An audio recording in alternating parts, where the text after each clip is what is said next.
Calvary mount എന്ന പേരിൻ്റെയും കുരിശുമലയുടെയും തുടർച്ചയായി ദേവാലയത്തിൻ്റെ സമീപത്ത് നിർമ്മിച്ചിരിക്കുന്ന മനോഹരമായ വിയ ഡൊളറോസ ഗ്രോട്ടോ. ഇടുക്കി ജില്ലയിലെ കാൽവരി മൗണ്ടിലാണ് നമ്മളിപ്പോൾ നിൽക്കുന്നത്. കാൽവരി മൗണ്ട് ടൗണിൽ നിന്നും 600 മീറ്റർ ദൂരമാണ് സെൻറ്റ് ജോർജ് പള്ളിയിലേക്കുള്ളത്. കേരളത്തിലെ ഇടുക്കി ജില്ലയിലെ പ്രശസ്തമായ ഒരു ടൂറിസ്റ്റ് ലൊക്കേഷനാണ് കാൽവരി മൗണ്ട് കല്യാണത്തണ്ട് മലനിരകൾ. കേരളത്തെ ലോകശ്രദ്ധയിലേക്ക് ഉയർത്തുന്ന ഇടുക്കി ഡാം റിസർവോയറിൻ്റെ മനോഹരമായ കാഴ്ച ലഭിക്കുന്ന കാൽവരി മൗണ്ട് അതിവേഗം വളർന്നുകൊണ്ടിരിക്കുന്ന ഒരു ടൂറിസ്റ്റ് ലൊക്കേഷനാണ്. കാൽവരി മൗണ്ട് വ്യൂ പോയിൻറ്റിൻ്റെ ഫുൾ വീഡിയോ ഈ ചാനലിൽ കാണാവുന്നതുമാണ്. അന്ന് കാൽവരി മൗണ്ട് വ്യൂ പോയിൻ്റ് കാണുവാനെത്തിയപ്പോൾ ഈ പള്ളി സന്ദർശിക്കുവാൻ സാധിച്ചിരുന്നില്ല. പള്ളിയോട് ചേർന്ന് തന്നെയാണ് കാൽവരി മൗണ്ട് ഹൈസ്കൂൾ സ്ഥിതി ചെയ്യുന്നത്. ഇതാണ് കാൽവരി മൗണ്ട് സെൻറ്റ് ജോർജ് ദേവാലയം. ദൂരെയായി കല്യാണത്തണ്ട് മലനിരകളും കാണാം. പ്രകൃതി സൗന്ദര്യം നിറഞ്ഞു നിൽക്കുന്ന മനോഹരമായ ഒരു സ്ഥലമാണ് കാൽവരി മൗണ്ട്. അതിനാൽ തന്നെ ഈ പള്ളിക്കും ഒരു പ്രത്യേക സൗന്ദര്യം തോന്നും. കൂടാതെ മനോഹരമായ പല കാഴ്ചകളും നമുക്കിവിടെ കാണാം. ദേവാലയത്തോട് ചേർന്ന് തന്നെ CMI വൈദികരുടെ ആശ്രമവും സ്ഥിതി ചെയ്യുന്നുണ്ട്. കവാടത്തിൻ്റെ ഇരുവശത്തുമായി ഓരോ മാലാഖമാരുടെ രൂപങ്ങളും കാണാം. കവാടം പിന്നിട്ട് മുന്നിലേക്ക് നടക്കുമ്പോൾ മനോഹരമായ പൂച്ചെടികളാണ് കാഴ്ചകൾ. പള്ളിയോട് ചേർന്ന് നല്ലൊരു പൂന്തോട്ടം തന്നെയുണ്ട്. ഈ കാണുന്നത് Calvary mount Kalyanathandu മലനിരകളാണ്. Calvary mount മലനിരകളുടെ താഴ്വാരത്തുള്ള പള്ളി.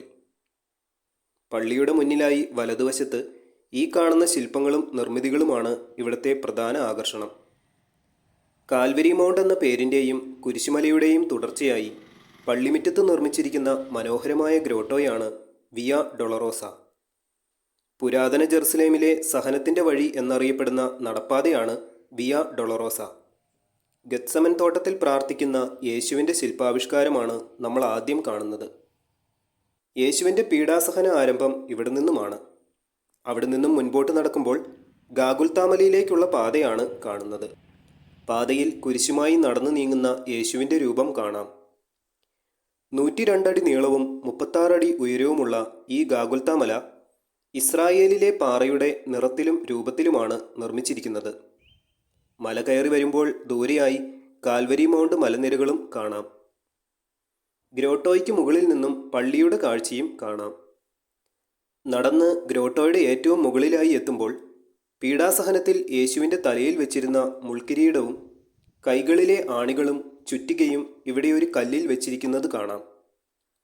അതിന് തൊട്ടടുത്തായി കുരിശിൻ ചുവട്ടിൽ യേശുവിനെ മടിയിൽ കിടത്തിയിരിക്കുന്ന പരിശുദ്ധ കന്യകാമറിയത്തെയും കാണാം. ഡൊളറോസ മാതാവ് എന്നറിയപ്പെടുന്നതാണ് ഈ ശില്പം. ശില്പത്തോട് തൊട്ടു ചേർന്നായി യേശുവിൻ്റെ രക്തം പുരണ്ട ഭീമാകാരമായ കുരിശും നിർമ്മിച്ചിരിക്കുന്നു. 2023 ജനുവരി 9 അന്നത്തെ പള്ളി വികാരിയായിരുന്ന ഫാദർ ജോർജ് മാരിപ്പാട്ടാണ് വിയ ഡൊളറോസയുടെ ശിലാസ്ഥാപനം നിർവഹിച്ചത്. 2025 ജനുവരി 30 ഗ്രോട്ടോയുടെ വെഞ്ചിരിപ്പ് കർമ്മം നടന്നത്. ഗ്രോട്ടോയുടെ മുകളിൽ നിന്നും നമ്മൾ താഴേക്കിറങ്ങുകയാണ്. ഗ്രോട്ടോയിൽ നിന്നും താഴെയിറങ്ങി വരുമ്പോൾ ഗ്രോട്ടോയോട് ചേർന്ന് നിർമ്മിച്ചിരിക്കുന്ന മെഴുകുതിരികളുടെ ഒരു സ്റ്റാൻഡും പള്ളിയുടെ കാഴ്ചയും കാണാം. ഇവ യഥാർത്ഥ മെഴുകുതിരികളല്ല, ഇലക്ട്രിക് തിരികളാണ്. ഇവിടുത്തെ കാഴ്ചകൾ തീർന്നിട്ടില്ല. നമ്മൾ ഇപ്പോൾ നടന്ന മലയുടെ ഉള്ളിലാണ് ഇനി അടുത്ത കാഴ്ചകൾ. ഗാഗുൽത്താമലയുടെ ഉള്ളിൽ യേശുവിനെ യൂദാസ് ഒറ്റിക്കൊടുക്കുന്നത്, പീലാത്തോസ് യേശുവിനെ മരണത്തിന് വിധിക്കുന്നത്, യേശുവിൻ്റെ പീഡാനുഭവം, കുരിശുമരണം, യേശുവിൻ്റെ കല്ലറ, ഉയിർപ്പ്, സെഹിയോൻ ഊട്ടുശാല, യേശുവിൻ്റെ രണ്ടാം വരവ് എന്നിങ്ങനെ നിരവധിയായ ശില്പാവിഷ്കാരങ്ങൾ കാണാം. എന്നാൽ ഇവ ക്യാമറയിൽ പകർത്താൻ അനുവദിക്കുന്നതല്ല. ദീപപ്രഭയിൽ നിറഞ്ഞു നിൽക്കുന്ന വിസ്മയകരമായ ഈ നിർമ്മിതികൾ എല്ലാവരും വന്ന് കാണുക തന്നെ വേണം. ജിനു KP കൊച്ചുവീട്ടിൽ എന്ന ഉപ്പുതോടുകാരനായ കലാകാരനാണ് 480 ദിവസങ്ങൾ എടുത്തുകൊണ്ട് ഈ ശില്പവിസ്മയം പൂർത്തിയാക്കിയത്. അദ്ദേഹത്തിൻ്റെ കഴിവിനെ ഇവിടെ എടുത്തു പറയേണ്ടത് തന്നെയാണ്.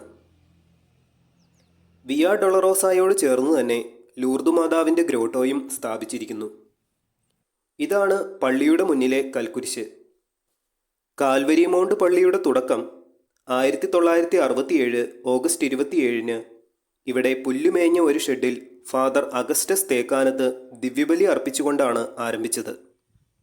1969 ഇവിടെ സ്ഥിര ദേവാലയത്തിനായുള്ള പണികൾ തുടങ്ങിയത്.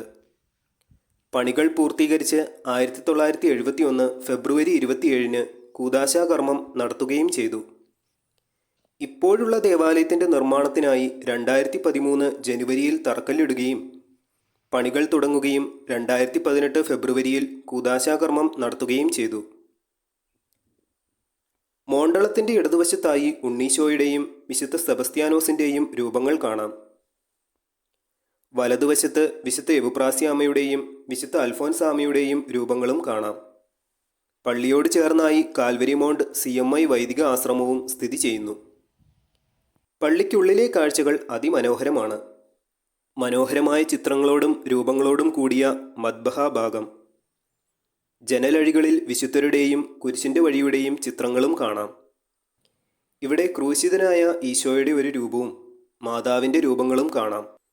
ഉയർത്തെഴുന്നേറ്റ ഈശോയുടെ രൂപമാണ് മദ്ബഹായിൽ നൽകിയിരിക്കുന്നത്.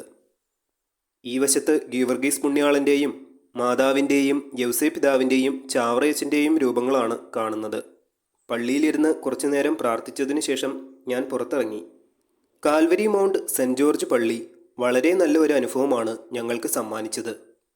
ഇവിടെയുള്ള നിർമ്മിതികളെല്ലാം കണ്ടുപോവുക എന്നത് മാത്രമല്ല, നമ്മിലേക്ക് തന്നെ ഒന്ന് തിരിഞ്ഞു നോക്കി ജീവിതഭാരമൊക്കെ ഒന്ന് ഇറക്കി വെച്ച് കുറച്ചുനേരം സമാധാനത്തോടെ നമുക്കിവിടെ ചിലവഴിക്കാനാകും. കാൽവരി മൗണ്ട് വ്യൂ പോയിൻറ്റിന് അടുത്തായതുകൊണ്ടും പള്ളിയിലേക്ക് നമുക്ക് എളുപ്പത്തിൽ എത്തിച്ചേരുവാനും സാധിക്കും.